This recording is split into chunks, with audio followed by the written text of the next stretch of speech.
Minister's reply, please. Thank you very much, sir. I thank all members, although it's late in the day and we've had a day-long intensive discussion on a different bill. They chose to stay back, participate and give their valuable views. I've keenly heard them, and specifically to each one of them I'd like to give a reply without really making an elaborate presentation, because I can see that most members, in fact all the members, have really gone through the bill and the amendments and the provisions which are being made, and also the effect that these amendments are going to have.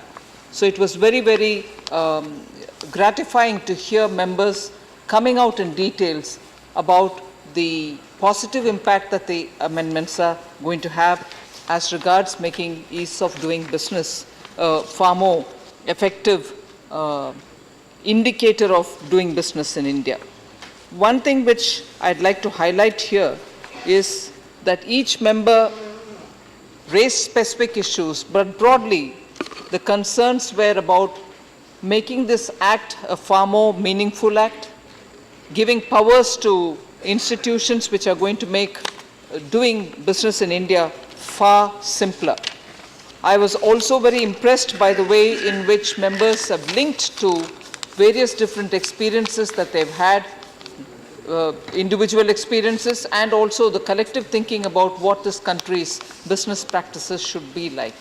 I particularly thank member Kehkeshan Perveen for having talked about Gandhiji's trusteeship, because that was the original intent in bringing in, I suppose, the Congress party and the members here. I don't want to name the party, but then since during their era, 2013, it was when the Companies Act was first passed, had that in mind when they brought the CSR into the Companies Act, because that's the principle with which the Gandhiji's trusteeship principle with which, when profiteering, profit making, legitimate profiteer earning through business cannot be devoid of social responsibility. And that's the principle which the original Act of 2013 contained, and the kind of amendments that we are bringing now are only to sharp focus that and make it far more effective. Because if I straight get into talking about the CSR, which I thought I'll do a bit later, but if I immediately talk about CSR, India was one of the first countries to make a legislation also speak about CSR, and making CSR as a part of social responsibility for companies was first thing done in India, and the Companies Act therefore acquired a certain halo about it, and that is what is being underlined now.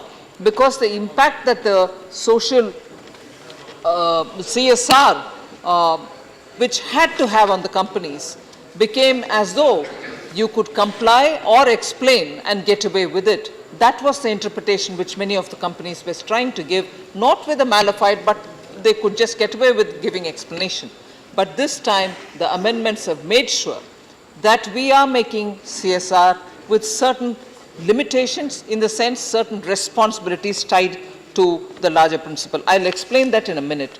So with every member speaking with a complete understanding of the impact that this is going to bring in, I was very motivated, to say the least, in responding to this debate with a greater sense of looking into the details. Sir, as you know, that 2013 is when this act was passed. It was an act passed after due consideration, after the standing committee has had a look into it, very much detail, about which most of us will always speak. There should be scrutiny, there should be detail looking into. Standing committee looked into this, and then in in August of 2013, this was passed. But even as I say that, and even as I vouch for the role of the standing committee, here's one bill which I'm sorry to have to say. Here's one bill, in spite of the intense scrutiny of standing committee, is undergoing rapid changes. Yesterday I was here and I understood the sense of the House when we spoke. Insolvency and Bankruptcy Code. where we need to come up with a lot of amendments as we are learning, as we are going, because that's a very landmark of an act. But here is a Companies Act, which in spite of passing after good scrutiny by standing committee, is undergoing major changes, trying to bring in the element of ease of doing business, bringing in a robust framework with which Companies Act can be implemented. So I somehow feel that Companies Act, with a sense of responsibility, I just want to wonder and ask, was it rushed through in 2013? The number of amendments, the number of issues which we are going back on, nothing new. Many of which are clarificatory. Many of this is, changing to make it simpler. However, it was in 2nd November 2018 that an ordinance was passed, and then by the time it was 2019 January, that ordinance had to be replaced by a bill, and in 2019, this year, in January, Lok Sabha passed this bill, but it came to Rajya Sabha, got listed 7th and 8th and 9th of January, but could not, because Rajya Sabha adjourned sine die. Today, even as I saw the honorable members of the opposition going away, my heart was really beating fast, because now I'm here trying to replace another ordinance with a bill, and ideally all of us would want to have a bill, discuss on it, and then pass it. We do not want an ordinance. Here too, thank you very much. Yes, I heard you, Mr. Gupta. Here too, when tomorrow is the date when it is lapsing, the ordinance is lapsing, and here we are trying to do our best, getting it passed in the Lok Sabha after a very invigorating discussion, and here am I sitting with 24 hours to go before when I had to clear the bill through the House. So thank you very much for all the members who have come back in spite of a long day, and you're looking at the bill with so much intensity. I'm very grateful. I'm very, very grateful for all the inputs and the sense of responsibility with which this House is conducting itself, so that an ordinance doesn't get lapsed without a bill coming into its place. So I'm very grateful. So with a broader sort of introduction, I just want to say that what we're doing now is getting all the amendments which have been notified through the ordinance. All of them are coming here as it is, with nothing added there. But we are also bringing a few more newer amendments. So a total of 12 additional amendments in 11 sections of the Companies Act of 2013 are being proposed now to be made, in addition to all that which was notified through the ordinance. Those were 29 sections, and an insertion of 2 new sections had happened. So ordinance plus newer amendments. Largely, they are aimed at to address the need to impose civil liabilities for technical and procedural defaults of minor nature. Minor nature omissions and commissions were getting compounded, severe penalties were being laid. Now we are trying to bring the nature of minor offences to the fore, so that punishments are not severe and those can be accommodated, because they are only civil liabilities which can be imposed. We are also declogging the NCLT by shifting of routine matters out of that. So with these kind of steps, we are also again trying to rationalize and recategorize those which are with minor offences, and therefore civil defaults will be taken care of. There's a transfer of function with regard to dealing with applications for change in the financial year. I think Member Vijay Sai Reddy spoke about it. It's a very, very company-specific step, because there are several companies in India who have larger groups belonging to them, or they belong to these groups which are outside of India. And for them, when they wanted to change the financial year to keep in line with the holding company or the group companies, that provision is being allowed now, and for which we didn't want them to go through a long and circuitous waiting route. Instead, they can approach the central government, and this can be sorted out without much of a pain. Making non-maintenance of registered office. Again, an honorable member spoke about it, saying physical verification of an office is absolutely necessary. That's a very important step that we have taken. Otherwise, you knew about how within one room or even just a post office box number, several of them were operating. You never knew who actually were running these companies. So now it's become mandatory that companies do have a physical address, physical registers to be maintained so that people can go and check them so that there is a veracity with their claims. Stringent provisions are being also, with reduced timelines, are being given so that charges, modification of charges can also be accommodated. Then breach of ceiling on directorship is being made a ground for disqualification. There, many of us know that there are certain number of companies for which you can play the role of a director. If those numbers are changed, if those numbers are crossed, for instance, holding of directorship beyond permissible limits. What's a permissible limit? You can be a director in 20 companies, 7 listed and not more than 10 public companies. There are sometimes people who violate it.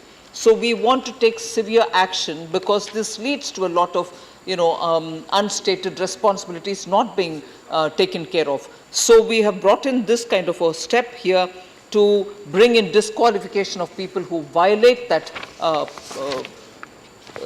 permissible limit which has been extended. So also then we are talking about CSR. I'd like to take a minute longer on that. Before I say about the CSR, one line which I want to say, I do appreciate one of the members recollecting that we had closed shell companies. Yes, 4 lakh inactive or shell companies were deregistered. Some had existed for more than 5 years, but inactive they remained. But because they were remaining somewhere, we had to deregister them. So the few related matter here as a part of this amendment is declaration before commencement of business to be restored after removing the requirements related to minimum paid up capital. Even before you start the function, it is necessary for a company to declare before commencement of business. We want to nip it in the bud that companies get registered and they stay without any function, and therefore declaration is one of the things. This is a provision which existed in the original 2013 law but got dropped, God knows why, in 2015, but now we are bringing that back. Then I told about the maintenance of registers and also making sure that physical presence is there or else they get struck off. Then, we are also insisting that in the case of a significant beneficial owner of shares, if it is not discoverable and restrictions are being placed by NCLT, we want to make sure that within 1 year, such shares would be transferred to the IEPF, which is the Investor Education Trust Fund.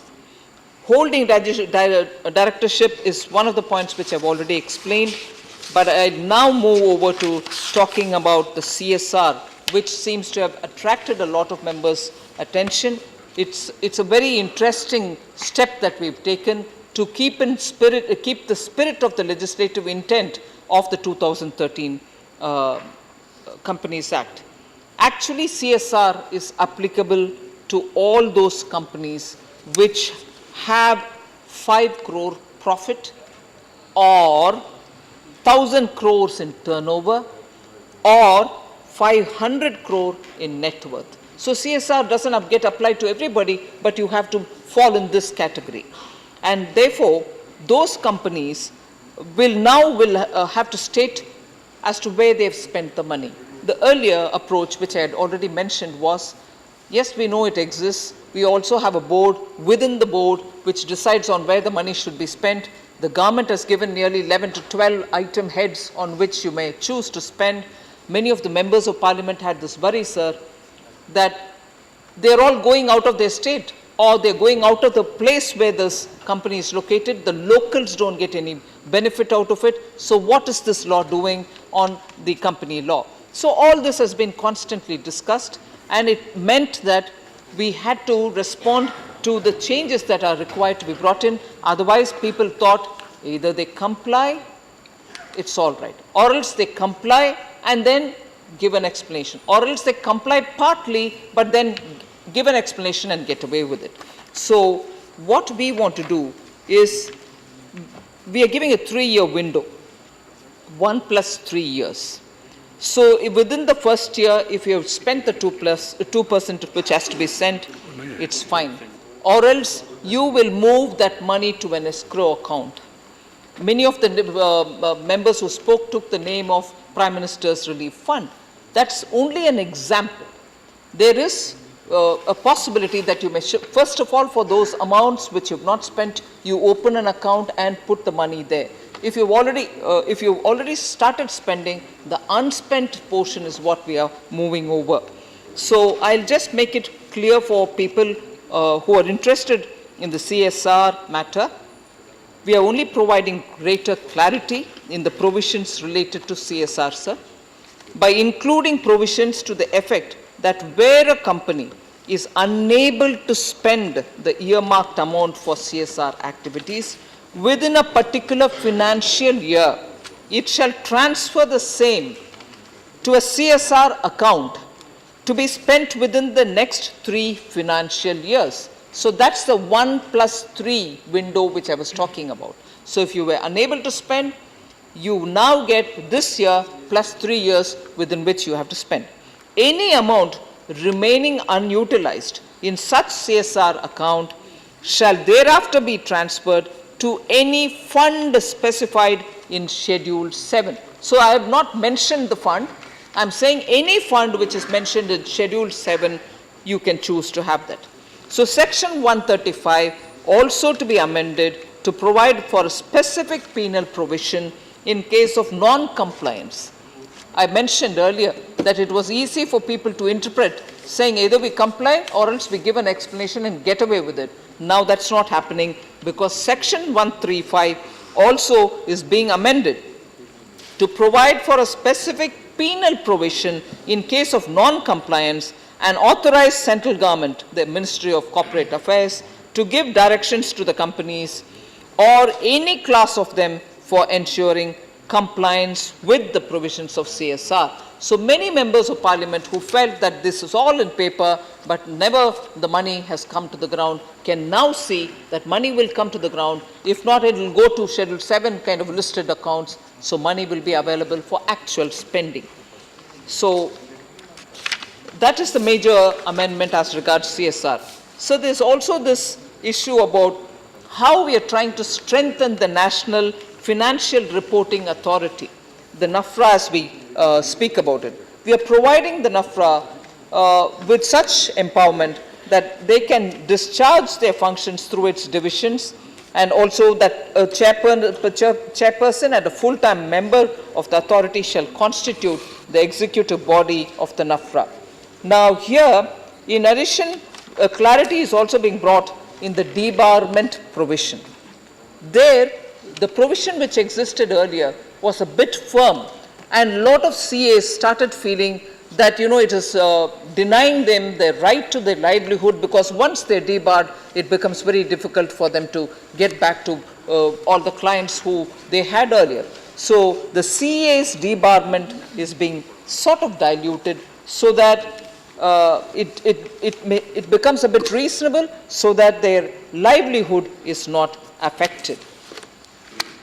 We are also bringing a bit more transparency in terms of the corporate veil, so that we really get to know who's behind any particular company and who actually is the beneficial owner who's invested in the company. There's also this question of trying to make sure that the CEOs and the key managing personnel, the KMP as we refer to them, in a company are in a fit and proper stage, or else we are constantly being referred to people who are really not doing their business properly. So like the customers in a bank, we need to know about the directors of the company and also the key operating personnel. Then we are strengthening the enforcement provisions which are available with the Serious Fraud Investigation Office, the SFIO, Section 212 will now become self-sufficient to ensure speedy and more effective enforcement, including action of disgorgement. So a lot of members have specifically spoken about issues on which I'd like to respond to them. I shall not take too much of your time, sir. I know it's late in the day. Sri Naresh Gujral had spoken about the issue of company secretaries. I remember him talking to me in this very seat, coming and telling me about how it becomes very difficult for small companies to have by compulsion a CS. This has been discussed. He's right, this issue has been pending for a very long time.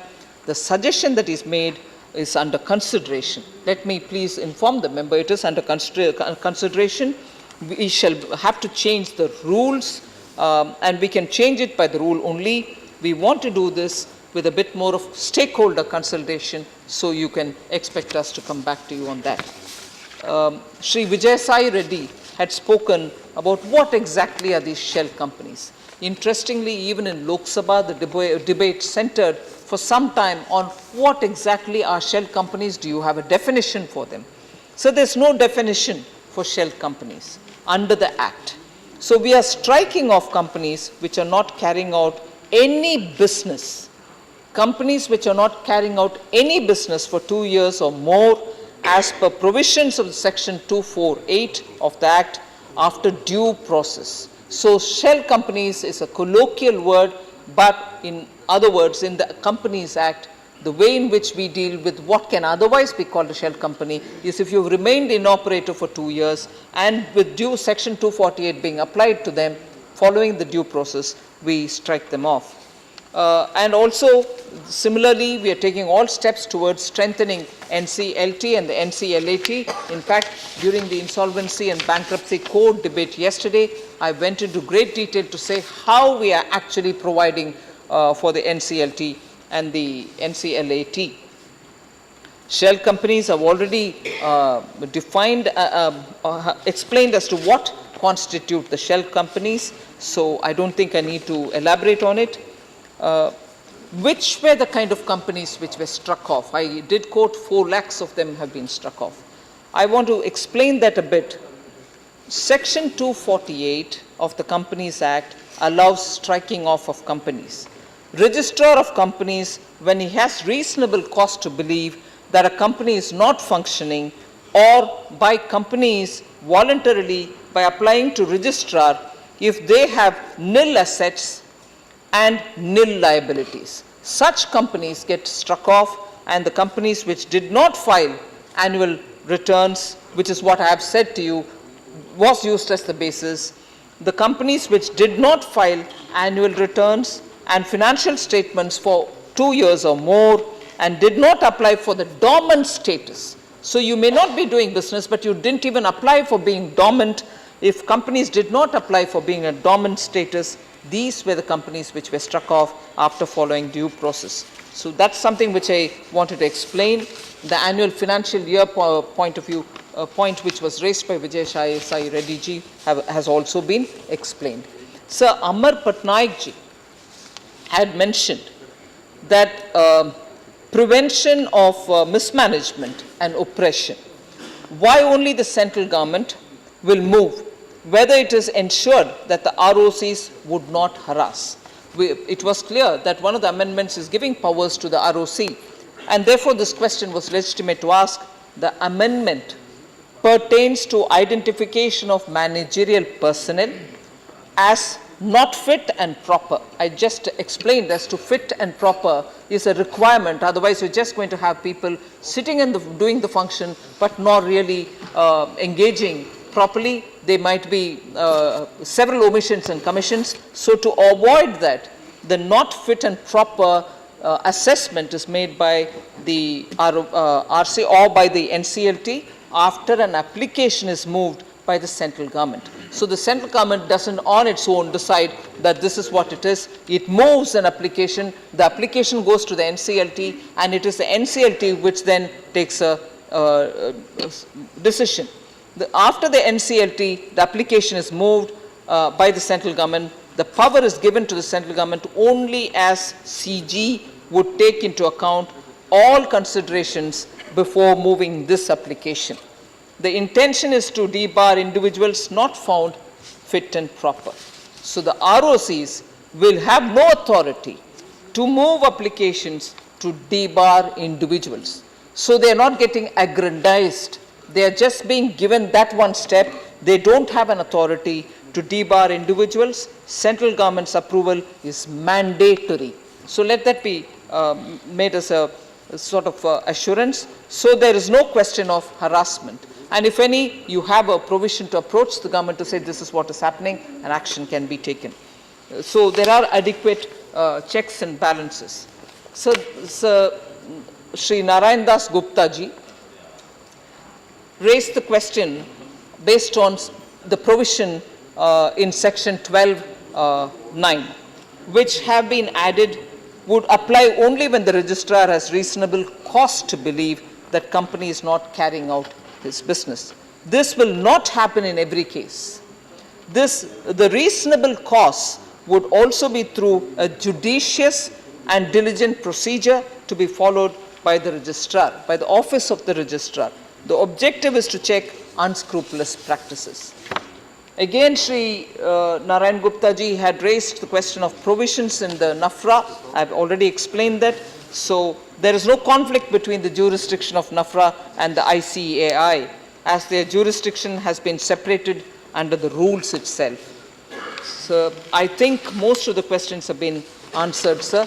I'm very grateful that, as I said earlier, you've given us the opportunity to take this with a sense of urgency, because tomorrow the ordinance would lapse and we cannot afford to bring it all over again. The members have participated and given their valuable inputs. I've tried answering all of them, but extremely grateful for the participation in this. Thank you, Minister.